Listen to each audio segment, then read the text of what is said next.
Brits travelling to Europe will soon have to fork out an extra £6 in advance after a new visa waiver charge is introduced. The European Travel Information and Authorisation System, known as ETIAS, is set to be introduced in May next year. It requires passengers apply for a waiver before visiting the European Union and wider Schengen Area. This follows the launch of the EU's entry-exit system, a biometric facial or fingerprint test for every UK traveller to track when and where travellers are entering from.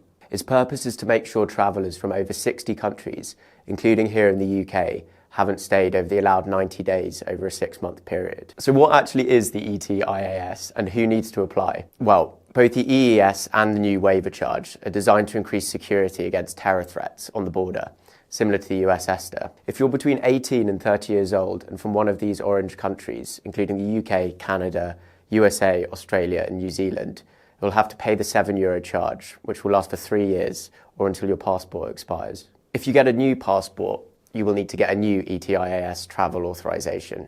The scheme is intended to cover short-term stays and is free for those who fall outside the age bracket. The EU says most applications will be processed within minutes, though there is a possibility of delays of up to 4 days. That period can also be extended by up to 2 weeks if additional information or documentation is required, or 30 days if you're invited to an interview.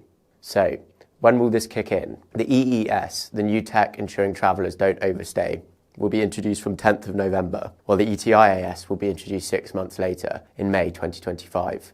And there will be a transition period for a further 6 months in which the ETIAS will remain optional for travellers, which means travellers should already apply for their travel authorisation. But those without one will not be refused entry as long as they fulfil all remaining entry conditions. You will have to have filled out an ETIAS form and paid the waiver by November next year though, if you're planning a trip to Europe. Applications will take place on the ETIAS section of the EU website, and there are plans for an app to be introduced shortly after. Here at CityAM, we'd like to know, how will the new visa waiver rules impact your holidays next year? Let us know your thoughts in the comments.